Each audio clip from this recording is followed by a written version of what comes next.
This crowd rises to its feet. Vaccaro slammed it home. Garland left wing, free ball. Perfect! Garland one of the lane, lob to Mobley. Pow! And Allen blocked the shot at the rim. Pow! With the left hand and a foul. Welcome to the Chase Down Podcast, part of the Cavs Media family. I'm your host, Justin Rowan. The Chase Down is presented by Fubo, the official streaming partner of the Cavs. Watch over 350 channels of live sports and TV, including Bally Sports Ohio, without cable. There's no cost and no commitment. Try it for free at FuboTV.com/Cavs. The Cleveland Cavaliers go undefeated for the week. Only one game this week, but they won their showcase game against the Brooklyn Nets. Joining me today to discuss that and a few other things going on with the team is my co-host, Carter Rodriguez. Carter, como se va, buddy? Bad man. Oh, damn it. I messed up the drop. Donovan Mitchell, he's a bad man. I had it muted. I'm sorry. Also, I can't speak French. But hey, how about it? I'm doing well, despite that bungle of an intro.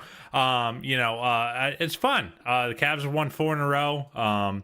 Really cool. Like, I just feel like, I don't know if this is just being a dumb fan, but I feel like whenever the Cavs have weird stuff like this, you always worry about them coming out flat or, and it's not like they had like a chill week, they were doing a lot of stuff. They were, it was like not a normal week. So the fact that they came out and pretty much took control of the game and maintained that control pretty much the whole way through. They had to earn it at the end in the fourth, but pretty much maintained control of the game from start to finish. Super fun. Super great showcase, and again, Donovan Mitchell, he's a bad man. Because it was just really fun. I think that was really the takeaway. I feel like we probably under-discuss Donovan on this podcast, just because to a degree you do start to take it for granted, and you kind of are looking for the other things that are going to take this team over the top, because Donovan feels like, I guess, compared to everyone else, a bit more of a known quantity. But it was really fun, and it felt like, kind of to take it back to the LeBron days of player sees that this is a moment and decides to put on a show. Yeah. Everything Donovan did I guess this afternoon for us, tonight for him, was done with flair, was done with style, and done successfully en route to a 40 burger and a really, really fun game. So I feel like we got to start with him. We absolutely do. And fortunately for the Cavs, both Donovan Mitchell and the team started off a whole lot better than you did. But you know what? You rallied, you pulled it together, and I'm proud of you. Donnie was absolutely fantastic in this game. I think this is exactly the type of, showcase where you would expect a star to show up. And I said it on the last podcast, I continue to be incredibly impressed by him overall, just from a leadership standpoint on and off the court. I think the Cavs social team has done a phenomenal job with this Paris trip. All the content that's coming out has been so much fun. I loved seeing Evan Mobley crush the Rubik's Cube. It was nice to see both Evan and DG out there getting to at least experience the trip with the guys, even though they weren't able to play. It's nice because all the stories you hear is that, this has actually been a real bonding trip for these guys, and they're really kind of making some memories and whatnot. So, I think it, again, just all comes down to their leader, especially during this time in Donovan Mitchell. I thought, he was attacking the basket from the start of the game. His effort was incredible. The way that he was getting into passing lanes, fighting for rebounds. He had 12 rebounds on the night, but a lot of those were not in his vicinity. He was covering a ton of ground, both on the offensive and defensive end, to go and get those boards, knowing the value of all these possessions and knowing, hey, let's get out to a good start. The Brooklyn Nets haven't played well. They had lost 6 of their last 7 coming into this, but the one game that they won was against the Oklahoma City Thunder, who were healthy in that game, and that's a quality win. So I think he understood the significance of the moment. He understood the significance of going off and giving these international fans a show, and I was just really, really impressed with his overall play. Didn't shoot great from 3, but was super efficient from the floor, got the rebounds, got the assists, got the steals. Just a terrific game from him. I think the fact that, he's had a few stinkers from three in the past week or so, but is still being such a hyper positive contributor in these games as of late, I think is really reflective of the quality at which he's playing. He is just, the finishing is so explosive. He's really beating guys to the shot, beating guys to the spot 10 times out of 10. The step back's working, looks really nice. The finishing has been creative as can be, and I'm just so amazed by the touch when he's putting so much torque on his body and doing all these weird things to get that high above the rim and still hang and lay it up softly. I thought his touch tonight at the rim was just unbelievable, and these are the reasons that you go get a guy like this on your team. Because like a lot of this was another good process results game for the Cavs. Sam Merrill had his first bad shooting game for the team.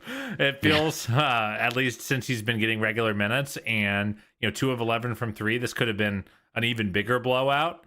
But the fact that even though I don't think they crossed 30% from 3 tonight, they still really were in complete control of the game because their process was just so darn good. Yeah, both the Cavs and Nets shot 29% from 3, so not a particularly great shooting from outside for either team. Cleveland started off a fair bit hotter from 3 and then really cooled off in that second half. I think the absence of Max Strus, hurt losing that as a connector. But before we move off, Mitchell, I just think it's a game like this where it really just shows kind of the tier that he's on in terms of stardom. He is, in my mind, without a doubt, an all-NBA player again this season. Mikal Bridges is a phenomenal player on the other end of the court, but you can just tell there's different levels to this. No disrespect to Mikal. I'm one of his biggest fans in the league, but Donovan's just on another level. And you look at his impact this season, I think it's fair to say the two best years of his career have been his 2 years in Cleveland. And this season in particular, the Cavs have really needed him to shoulder a load in the way that he didn't need to last year, just with the extent of the injuries that they've had. And you look at it, the Cavs are plus 8.8 points better with Donovan Mitchell on the court this year. That's the best mark of his career. His previous career best was plus 6.8 in his rookie year in Utah. And to be clear, just for the listeners and for co-hosts who sometimes get a little confused when we get deep into the numbers, that's differential of on-court, off-court, or the Cavs net rating with him on the floor? On-court, off-court. That's a good clarification. So they're almost 9 points better, second best mark on the team behind Max Strus. But last year it was 1.6, and part of that in number Utah it was sometimes the inverse, right? Like they were better with him on the bench in some years. Almost every year, I believe, outside of his rookie year. So last year was 1.6. And, some of that's also a reflection of who's coming on the court when you're off the court, right? It's more of a reflection of how dependent the team is on your game. And this year, with them being as shorthanded as they've been, they have had to lean on Mitchell more. And I just feel like it's been a very balanced attack from him, where you're still getting the defense. He's still trying to get teammates involved.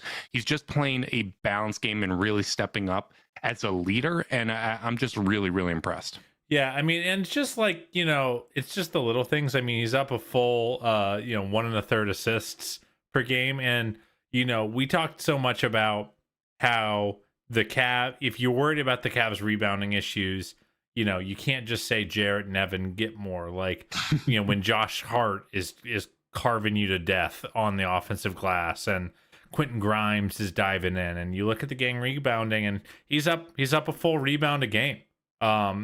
He would be about a full rebound better than his career high. He's been a remarkably consistent in his career. He had 3.7 to his rookie year, then 4.1, 4.4, 4.4, 4.2, 4.3, and he's all the way up to 5.3. And like when you see a functionally 25% increase in your rebounding year over year without a significant jump in minutes per game, that just tells you that he's focusing on it and he's caring about it. And I've noticed him ending possessions at a higher frequency this year.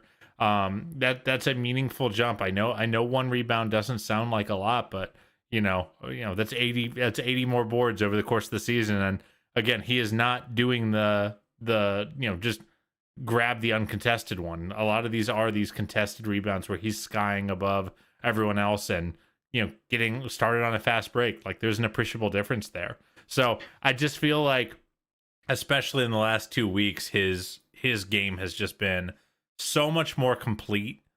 And I think the jumper is not falling. He's actually on pace to shoot his second worst 3-point percentage of his career right now. He's at 35% on the year. But I just think from a all in, like, in terms of process over results, I think he might be playing the best basketball of his career right now.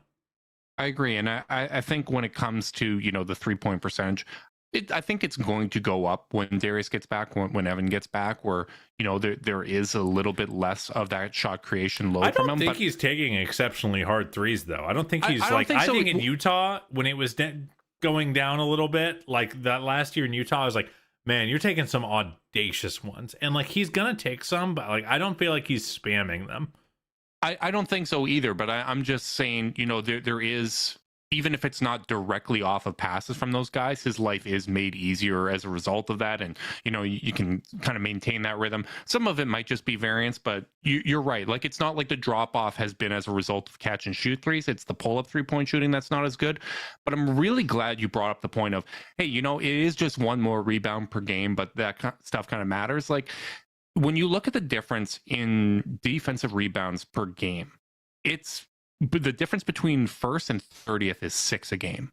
Like, that's not a big amount. And in an NBA that's so loaded with talent, it's the little victories in the margins that can make such a big difference. The Cavs are actually 16th in defensive rebound percentage, which, that was one of our major focuses. Hey, after you moved off Kevin Love post All-Star break, you're 29th, 30th in defensive rebound percentage. Are we going to be able to make that up in the aggregate? And in a year where Evan Mobley has missed time, even though he's improved his defensive rebound percentage considerably, he's up to the 89th percentile. Jarrett Allen's still up there in the 90th percentile for defensive rebound percentage. It's Donovan Mitchell chipping in on the glass that makes a big difference. It's Max Strus chipping in on the glass and rebounding at a career best rate. George Niang has like 1.5 boards better than his career best. I mean, I feel like it's really been a gang effort. Isaac Okoro is rebounding really well. Karis LeVert will chip in every now and then. I'm even impressed by Sam Merrill. Like, he'll get some contested rebounds out there as well. Like, he got a few of them in this game. So he had 9 boards in this game, Justin. On a night he could not. He, every shot was coming up short. Board man still showed up. And contributing on the defensive end. There's limitations to him physically, but he's going to draw charges. He's going to be in the right position.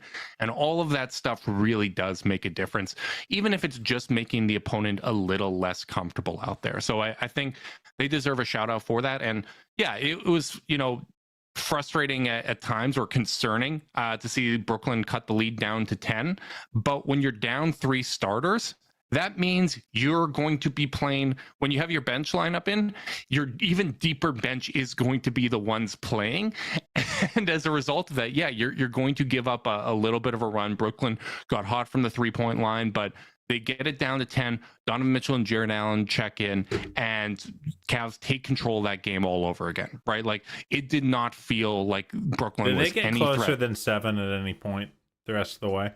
I honestly thought it didn't get closer than 9, but it did, because Donnie and them were trading threes. Donnie would get to 13, right. They get to 10, they got to 7. Donnie got it back to 10. It was one of those ping pong kind of things. And that second one he hit was absolutely absurd. Where that was ridiculous. The curling step back, which is just another one of those.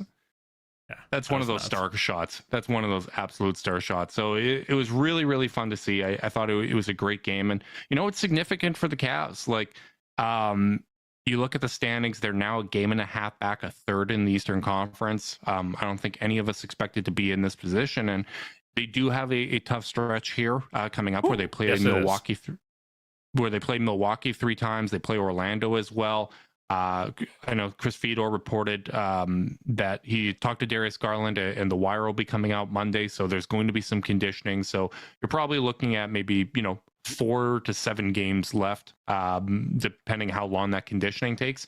Yeah, I don't think I had realized that it was pretty much like no running, no conditioning whatsoever while that wire's in. So like, yeah, I would rather him come. I would rather them keep him out a couple extra games and make sure he is in tip-top shape.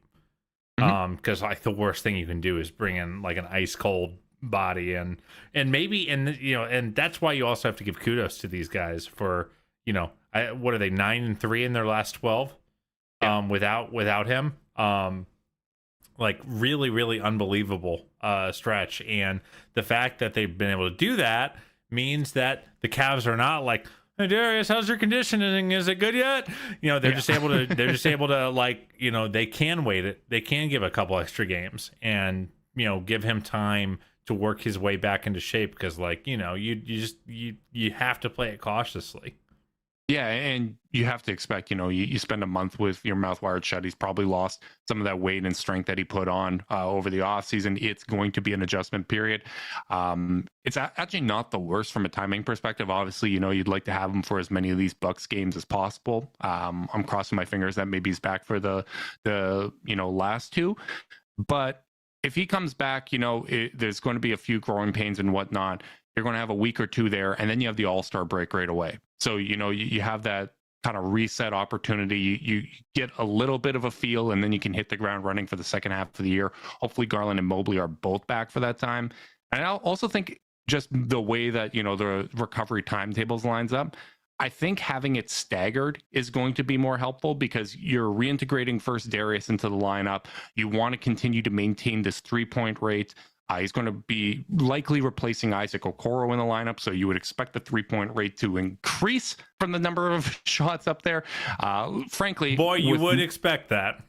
You would certainly hope so. Although, shout out to Isaac for taking 5 tonight. But in general, I think what you want is when Darius comes back, or when Darius and Mobley are back, that Darius is replacing the 3-point volume of Isaac and Wade combined, which shouldn't be difficult. If he's at, you know, the 70, very doable. If he's at the 7 he took last year, basically he's going to be exceeding that, and that's, you know, that's the important thing to keep an eye on. But I do think the fact that, you know, it's kind of staggered in bringing one back and then bringing the other, that might help them kind of maintain a little bit of a, you know, fluidity and continuity with what they're running. But I just think that what they've done in this run and taking care of business in the games that they should win, it's given them a bit of a cushion, so that if they aren't able to steal one of these games against Milwaukee, who's currently up like 40 against Boston, that's not the end of the world, because they've given themselves enough breathing room to survive, you know, a 500 end to the month after this point and still be in that hunt to get a top, you know, 2-3 seed here. Yeah, I mean, for what it's worth, I think this upcoming stretch might be the hardest stretch that any team is going to play in the NBA this season. At Atlanta, at Orlando, at Milwaukee versus Clippers. Like, that is, woo. That is. I mean, that's not too different what we had. Like, we had that with Orlando. Why do we always have Orlando leading into our back-to-back against the top team? It's like, I know. All right, go get beaten up for 48 minutes and then go play a top team in the Eastern Conference. Like, that's not a lot of fun. But at least this one isn't a back-to-back. Yeah, but with the Clippers being your first game after a 4-game road trip, with them playing as well as they are right now, like, man, it's tough. It is really tough. It's been about as soft as ours, though. I know. But I'm going to hate on the Clippers until the day I die. Don't you worry, buddy. You know, I just want to see, you know, I want to see them see how they reintegrate Darius, and, you know, hopefully he's back sooner rather than later, and then, you know, Evan won't be too far behind. And yeah, it's just, again, I just can't reiterate enough how fun this stretch of Cavs basketball has been, when I think a lot of us were ready to kind of throw our hands up in the air after Darius and Evan, you know, that double punch in one day. You just kind of throw your hands in the air and go, well, I guess this next month or two just doesn't matter, and it could get really dark. So, like, to see them completely flip it, play winning basketball, find new ways to win and compete that you can kind of implement later is really cool. And by the way, how about our boy Jarrett Allen? Another just really, really great game. Again, this is another, there's levels to this. Claxton had a good game too, but like it was clear who the better big was in this game. And it was really nice to see Jarrett make the impact he did, especially coming off of the opener where he wasn't there. And Claxton, I thought, kind of had his way with Evan. I thought it was really indicative of the player Jarrett is, the way he kind of owned the paint tonight. Yeah, he was dominant defensively. Like early in this game, I love the way he's fighting for contested rebounds. Yes. I think the physicality he's been playing with it has been outstanding. I continue to like the dribble handoffs and all that. But for him to go out there and get 4 blocks and 2 steals, like that's defensive dominance. And defense isn't always measured in kind of those, the stocks, those kind of event plays, but he's been such an event defender with the normal rim protection.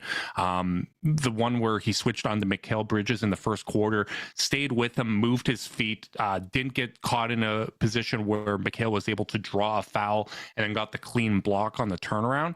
That's really impressive because Mikal Bridges, especially in this game, was doing a great job leveraging his body and finding ways to draw contact and get himself to the free throw line, because Dean Wade and Isaac Okoro and all these other guys had been playing such good defense on him outside of that. So I thought Jarrett stepping up in that situation was impressive. And honestly, we got to continue to get more all-star votes for both Donovan and Jarrett. Both of them have been playing out of their minds. Both of them deserve the love and attention. And while I don't see Jarrett making the starters, given the votes that have been released publicly, I think Donovan still has a good chance of that. I think he's a lock. Even if he's not starting, but he deserves to be a starter in my opinion, for the weight that he's carried. But Jarrett deserves to be in that conversation as well. And 8 consecutive double doubles for Jarrett Allen, the longest streak of his career. So big shout out to him stepping up when the Cavs needed it the most. Yeah, another spot that I think Jarrett has really been killing is on the offensive glass. We talked about the defensive rebound rate, the Cavs finding their way up to about league average despite playing so much this season down one of their 2 bigs. But on the offensive glass, they were not a good offensive rebounding team last season. They were 20th in the league. It was in no way a priority. They were a get back and get set kind of team, philosophically. And what's been really cool is I don't think their transition defense has really suffered. They're up to 8th in the league in offensive rebound rate. I feel like it's been a really long time since the Cavaliers were a beat you up on the offensive glass kind of team. I don't know if that's just a direct byproduct of the degree to which they are, taking longer shots, so getting longer rebounds. I don't know if it's just them pounding glass in the last 10 games, Justin. They're number 1 in the entire NBA in offensive rebound rate. So, I think a huge amount of that credit has to go to Jarrett, who is really eating the glass on that side as much as he is on the offensive side. Again, remember, this is a team that does not have the luxury of 2 bigs right now on the floor at the same time to go get back and protect the rim. So he's doing a really nice job of picking his spots, keeping possessions alive. And I feel like with the volume of threes the Cavs are shooting, we're also getting a lot more of those backbreaker possessions. There were one today where I think they, offensive board kick out, miss, offensive board kick out, Niang hits a 3. And those are just the worst gut bunches for an opponent. So just really, really pleased with him on the glass. I feel like we've talked a lot about his playmaking and scoring. We haven't spent as much time talking about that. So wanted to make sure we gave him his flowers on that one. Yeah, and to your point, the Cavs are 8th in terms of defensive transition points allowed per game, 7th in terms of best defensive rating in transition. So they're getting those extra possessions while still defending in transition and suppressing the number of attempts there. That's tough to do. Like, it's tough to take everything away in the NBA, and they're just getting defensive support on every single level. Outstanding support, Carter. I see you smiling because it's reminding you. It's reminding you of the outstanding support that we get from Zoom. Support for this podcast and the following message comes from Zoom. 500,000 businesses connect using Zoom, a single platform for phone, chat, workspaces, events, apps, and video. Zoom enables real-time collaboration for teams around the globe. Zoom, how the world connects. Real quick, Justin. Let's see what his name is. I'm just gonna call him King in the YouTube chat. Also, rightfully notes the Tristan effect when it comes to the team's offensive rebound rate in the last 10 games. I know Tristan doesn't play heavy minutes, but we get a lot of extra possessions when he's out there. We definitely do. And I think it's a team-wide mentality. Like, I think once you start having an emphasis on we need to end possessions, we need to, as a team, find a body, attack, get contested rebounds, and improve our defensive rebound rate. I think once you have that mentality on the defensive end, that nose for the ball translates to the offensive end as well. And when you have someone as vocal as Tristan, who leads by example, that's out there getting those extra possessions, it becomes infectious. And the Cavs do seem to revel in those, kill shots, as you call them. When you buy those extra possessions and you go out and you hit those shots, there's such a momentum team. And I remember back in media day when you were asking about, keeping the intensity up, but making sure to maintain that joy. I feel like the joy's been rediscovered in a lot of ways. Whereas, early in the season, they're all dealing with some nagging injuries. You're still above 500, but it's, you're having a frustrating stretch here.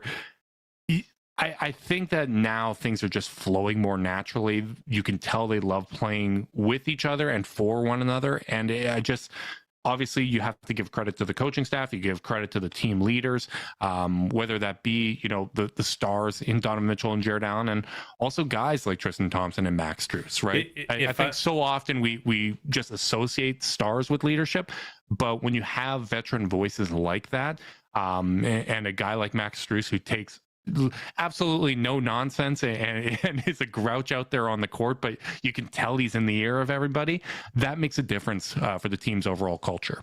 Absolutely, buddy. I'd like to shout out Tristan on two more stats. Did you know, Justin, Tristan is averaging a career high offensive rebound rate? That's bananas. He's also bananas. He's also has a career high true shooting percentage this season. This guy has been legitimately very good for the Cavs this year. You just got to be so pleased with it. And frankly, I'm proud of the guy.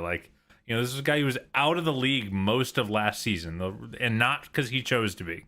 So the fact that we're seeing him, that we came back, and even this summer, there were some people in Twitter that were kind of doing the eye roll of, okay, it's a mascot signing.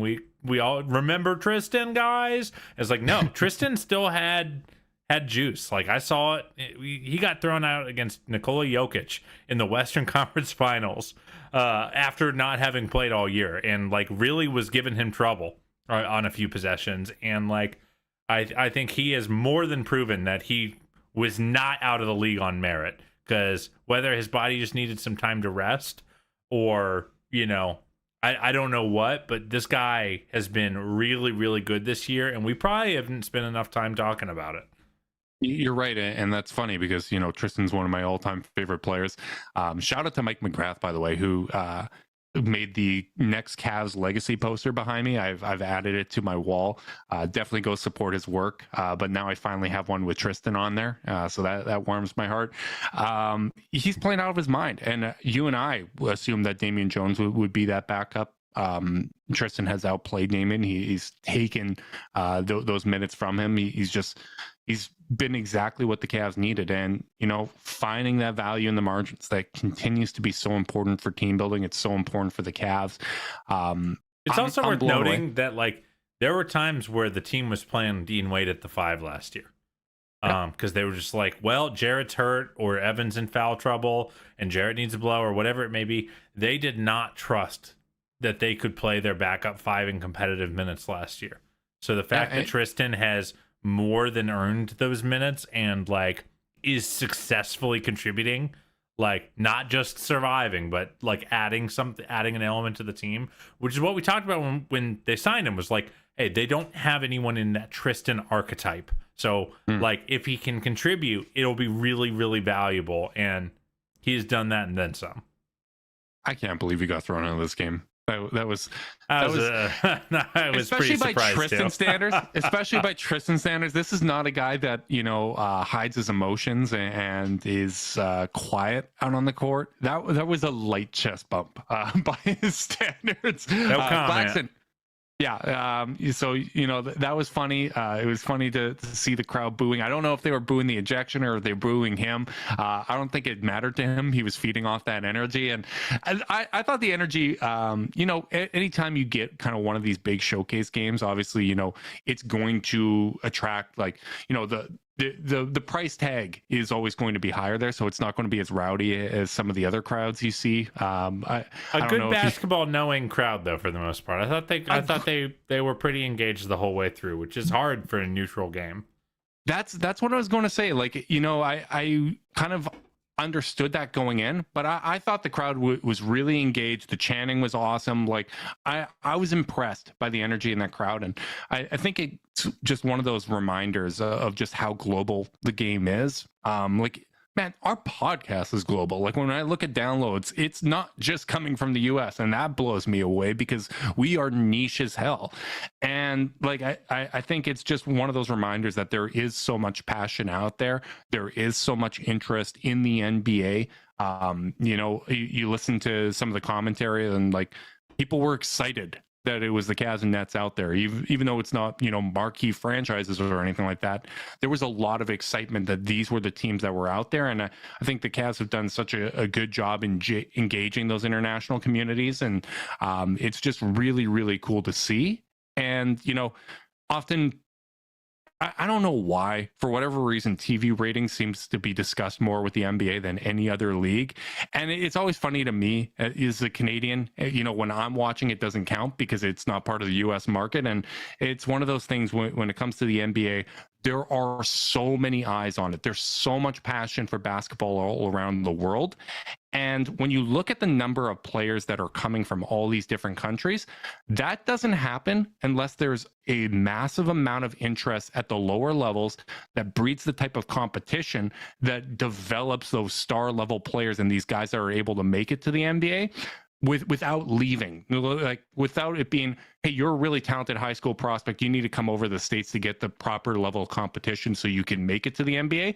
You don't have to do that because there's so much passion, there's so much player development, there's such a high level of play in the pro leagues over there. I think it's just a real reminder of just how global this game is. I mean, you could pretty comfortably argue that the best 5 players in the world are not from America. I mean, you can quibble with Shea. I know some people are starting to throw Shea into the top 5. I'm not sure I'm there yet. Don't you put Shea in there? But He's international too. I'm saying you can quibble with putting him in there. Okay. But if you do, then you got Embiid, Luka, Jokic, Giannis, Shea, none of whom were born in the United States, and only one of whom, I believe, played college in the. No, wait, where did Shea play school? Did Shea play? Kentucky, you're right. So two of them played in America for college ball, but nevertheless, the global game is growing so much. I think it's amazing for the diversity of basketball that we're seeing. I think it's my favorite part of basketball is how many roads up the mountain there are. There's so many ways to play winning basketball. Doesn't it feel like it's kind of course corrected back to that way where there are teams that have distinct identities and stars have distinct identities? That was a criticism kind of towards 2017, the end of that Warriors run where everyone was saying everyone's trying to play the same way. I feel like there's more diversity in terms of how teams are playing. Yeah, I completely agree. I guess if you were to say everyone just shoots threes now, I guess that's a valid concern, but I mean, I guess you could say everyone just shot twos in the 90s. Would you say that everyone played the same? I would actually say there is a lot more. Go watch a couple games for the 90s. A lot of them are running very, very similar stuff, whereas I think that there is so much inherent stylistic diversity because of how unique the skill sets of the superstars in the league are, Like the way you're going to play if you're Denver is going to be so different from the way Boston plays, which is going to be so different from the way OKC plays, because these players are so good that you have to lean into their inherent unique strengths or you're not going to win. So like OKC has all these big rim pressure geniuses that can get fouls, that are relentless, and guess what? That's what their whole team's built out of. It's just like a meat grinder playing against OKC. Boston is going to, shoot you out of the gym on most nights, and when you have to overreact, they'll use their immense size in their front court to just waltz their way into easy layups. Like, everyone kills you in different ways these days, and it's really, really fun. I think the league's in a great spot in terms of what the product the teams are putting out on the floor. Like, you can quibble with things like officiating, foul drawing, things like that, but like the talent level's bananas. I mean, I had a mutual friend get in my mentions talking about, oh man, the Nets are kind of rough, and I'm like, dude, look at how talented they are. They've got nine rotation players who would play for any team in the league, or almost any team in the league. And I've got to take for you, Carter. I've got to take for you, because everyone on that team is like, the perfect role player that everyone would want. Tons of length. Like, I think when you look at the Cavs going low cold in the second half, it was just tougher to generate the same kind of comfortable shots because of the length Brooklyn had. If you photocopied Tyrese Halliburton and you dropped him on that team, they probably win 55, 60 games. Yep. Absolutely. I think that's a fair take. Like, they just need some organization and maybe a little extra on-ball, wizardry. But, like, you just look at the talent level, and I just feel like if this is 2007, 2008, this Nets team is probably a 4 seed, fighting for home court. In the playoffs, and instead they're not even really particularly close to that spot. Who was right about that, by the way? That was the most passionate I have been about a team that I feel no animosity towards. I was so adamant that Brooklyn was not a top 6, top 7 team in the Eastern Conference, and I have no ill will towards anyone on that roster. I have no bad history. I was starting to wonder, because you were so adamant on this. I actually shouldn't say I have no bad animosity or history with the roster, because Spencer Dinwiddie hit so many game-winning shots in the year that we owned that pick. But that's a story for another day. But I think it's fair when people mention the volume of 3-point shooters and a lot of the results over the course of a regular season kind of being reliant on that shot variance. The thing that I like is I think the way that those threes are generated is far more interesting than it was even 7 years ago.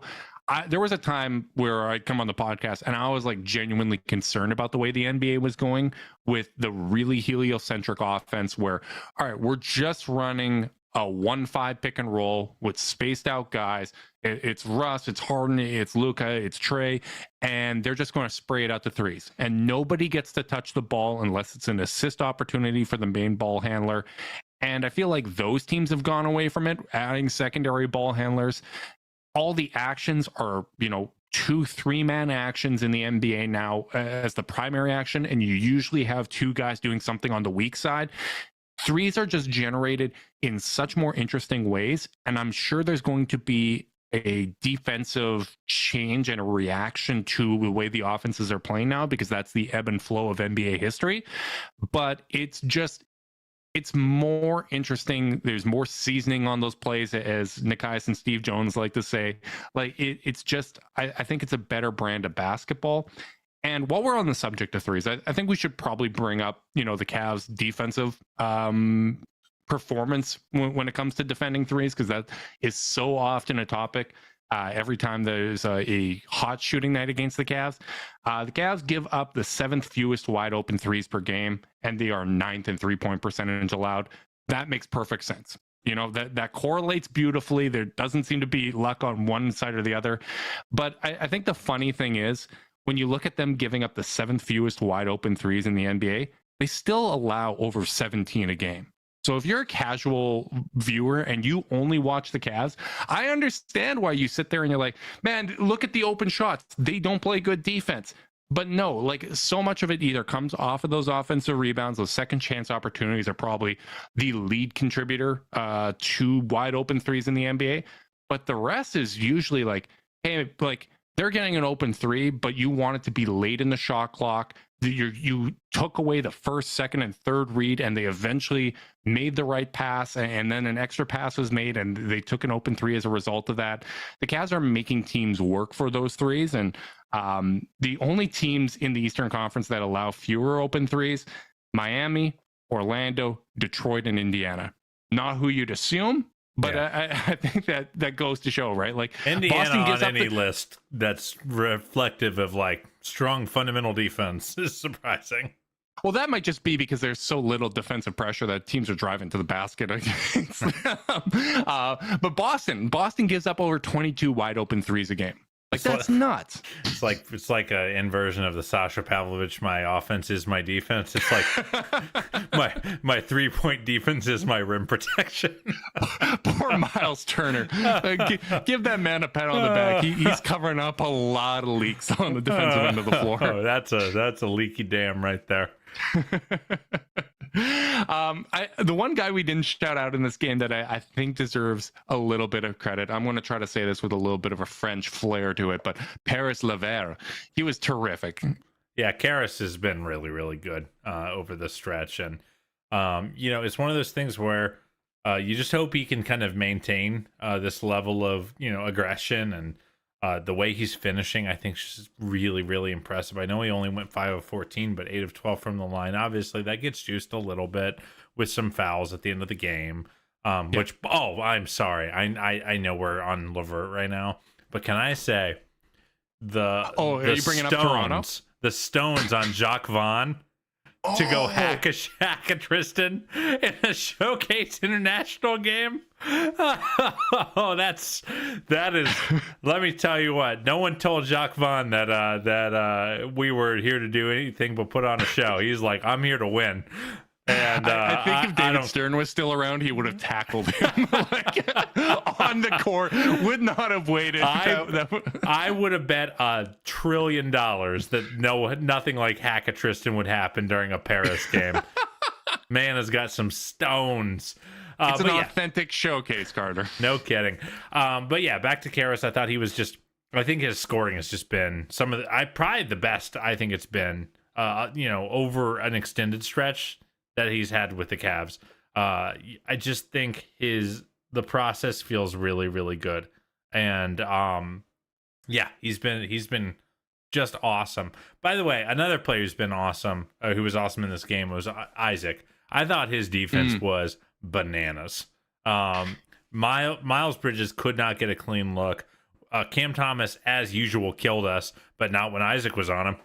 He was just really, really good on that end of the floor. So I wanted to make sure we shouted out Ice as well, who I thought was great.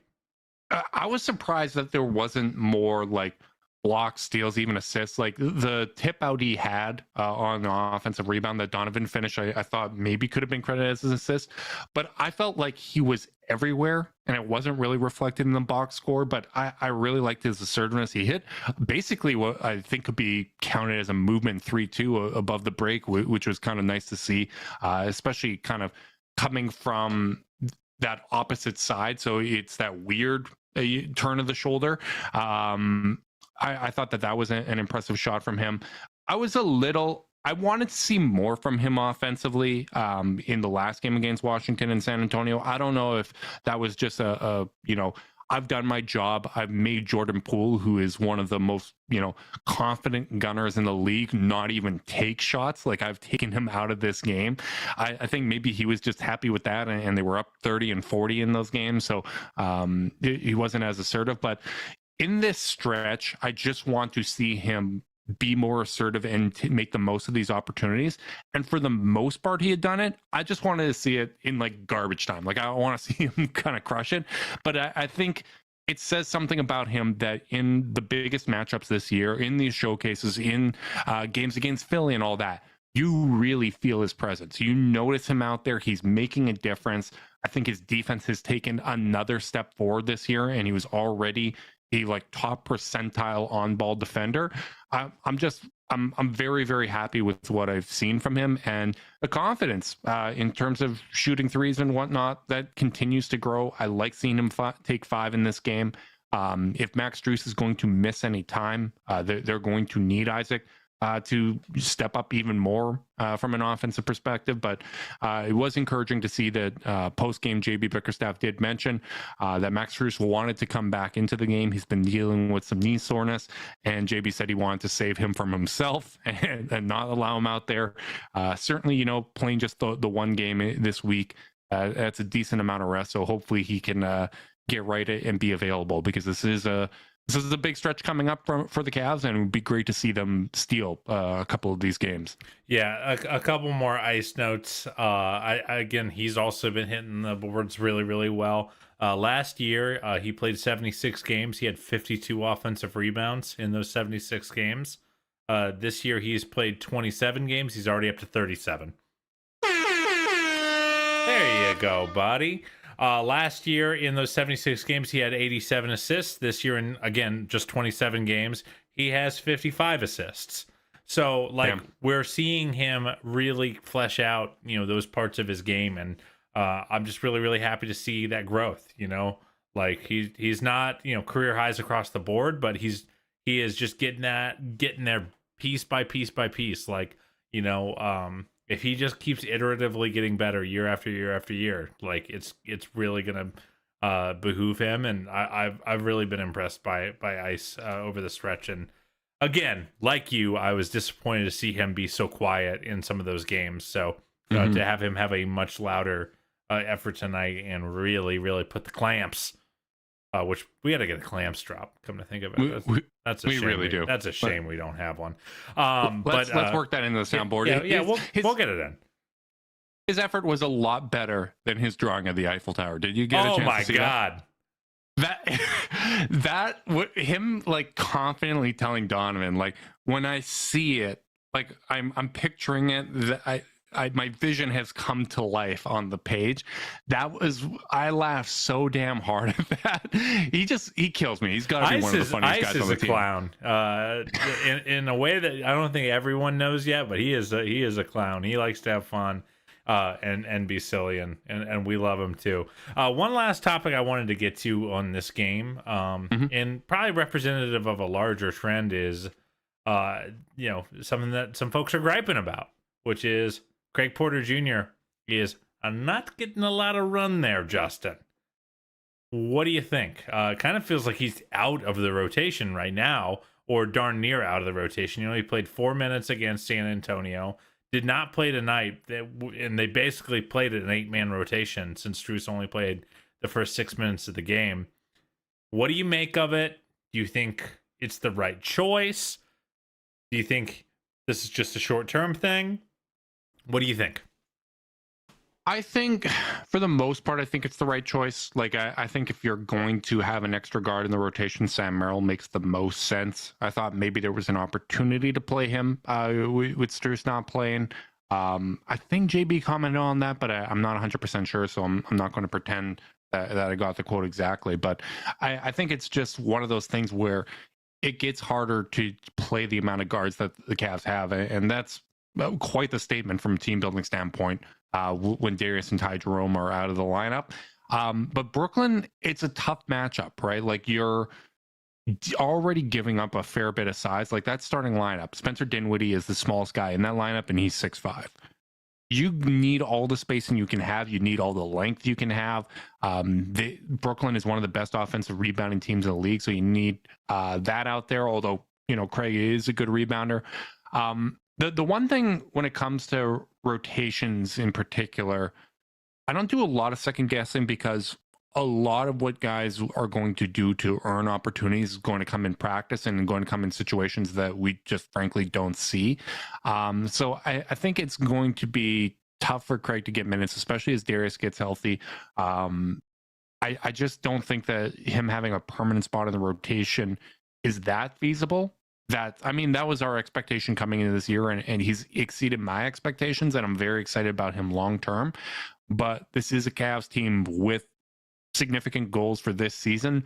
As I said, a game and a half out of the 3 seed in the Eastern Conference. And like the last couple times he's been out on the court, he hasn't played as well. Now you can say he's just not as comfortable. He's not getting as many minutes out there. But, all of this is like to crack into a rotation, you really do have to make the most of those limited opportunities. I thought that was something that Sam Merrill always did a very good job of. So when you're fighting for guard minutes and you've got Donovan Mitchell out there, you got Karis LeVert, who eats a lot of guard minutes. You got Sam Merrill, who I think has definitely earned that opportunity ahead of you. Isaac Okoro is going to play a lot of shooting guard minutes. Max Strus is going to play a lot of shooting guard minutes.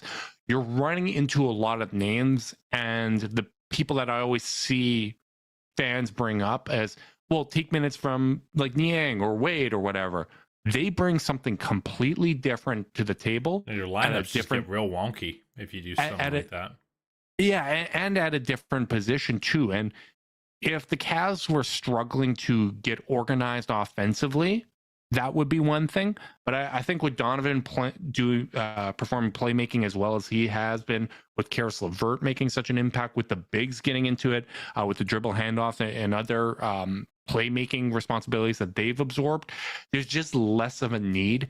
And when it comes to end of bench guys, you get opportunities by filling a need, and I just don't sense that need at the moment. That may shift, and I assume that Craig's going to be ready for that opportunity because that's the way that he's performed. But at the end of the day, I think it's a good thing that, fans are clamoring for this guy, because it means, hey, we found another guy. I understand the excitement. I'm excited about him. But you have to balance both short-term and long-term goals when it comes to building out a rotation in the NBA. So agree with everything you said. I will note against Toronto, a famously big team, he only plays 6 minutes. Then in the double homestand against Washington, he plays 15 and 12, more than a more than acceptable volume of minutes. Plays pretty well in those minutes. Then they play San Antonio, another big team with a lot of big perimeter players. They really only play one guard in Trey Jones. He only plays 4 minutes. And then tonight against Brooklyn, a huge team, they didn't play him. So, like, I think, like, JB clearly would rather not have Craig have to guard up 5 inches if he doesn't have to. Right. At least that's my read of what's going on. And then also, like, I just think you got to look at the results, guys. Like, they're winning. They're playing well. Like, if Karis was playing really badly, I think I would, if Karis was having a down stretch, I'd probably be like, hey, we really need to see if Craig can give us something, because Karis ain't it. And by the way, if Merrill goes 2 of 11, 3 more games, I think I'll probably say that there too, Yeah. Like, but like, Karis is playing great. Donovan's playing his best ball of the year, yes, in my opinion. Yes, Donovan's playing his best ball of the year. Merrill is playing his best ball of his career. Ice has been really, really important on some of these top scorers when they've played some of these teams. I haven't seen the reason to be critical, frankly. Like, even if in the abstract, would I like to see more CPJ? Yes, because I really like his game and stuff. But with all the stuff you laid out, with the fact that they've just been playing some bigger teams recently, like, I just haven't seen the need. So, like, I'll be interested to see what it looks like against Chicago, just because that's a team that has a few more guards that actually they play that CPJ could match up with a little cleaner. But, right now, the team's going 9 deep. It's hard to ask them to go much more. Yeah, that's going to be a really interesting matchup against Chicago. They're pretty hot recently. They're on a 3-game winning streak. They've been playing good basketball. Zach LaVine's back for them. And, heading into a stretch where, as you said, you played Milwaukee 3 times, you play the Clippers, you play Atlanta, you play Orlando. Like, that's one you're going to want to get. So that's going to be a really important one. We'll be going live after that podcast as well. But I'm with you, man. Like, I'm interested to see what Craig does with future opportunities, because he's going to get them at some point here. And what I really want to see is this Cavs team get healthy and just dog walk some teams. Like, just absolutely smoke some teams. I think we all need that. I want what we got last week against the Spurs and Wizards of the world. I want that against the middle of the pack. Like, let's take care of business, especially at home. Give the home fans something to cheer for. I saw on the schedule, we don't get like a home weekend game for a long time. So if people are coming out on weekdays, let's give them a show. Let's give them a great game and go out there and win. So I'm excited. I want to see this team get healthy. I know it's going to be a little bit of a rough stretch up ahead here. I of course abandon you in said stretch and make you podcast without me because I'm going to go down to Mexico. And is Monday our last one, or are you already gone? Monday's our last one, baby. Okay. I'll be there for that. I'll be there for that, and then you're going to have to fill in for 3 podcasts. So I'm working on some fun guest booking in the meantime. Don't you worry. I always get excited about getting to listen to the podcast when I'm not on it. Love to see it. Love to hear it. Love to see the Cavs get another win here. The winning ways continue. We will be back after Monday's game. Big thanks to everyone that tuned in live. If you guys want to submit a question for that podcast, we can do some mailbag questions. You can send a question to chasedownpod@gmail.com or add us on Twitter. If you're in the Discord, you can ask us questions there. We'll be more than happy to add to the podcast. Big thanks to everyone that tuned in live on YouTube. Make sure you like and subscribe. Click the notification bell so you know when we're going live. If you're listening via podcast and want to support us, leave us a rating, leave a review, subscribe, unsubscribe, resubscribe, and help cook those books. If you want to be part of Chase Down's exclusive Discord chat, send a screenshot of the review to chasedownpod@gmail.com. However you choose to support us, we really do appreciate it. Make sure you guys are staying safe out there. Until next time, go Cavs.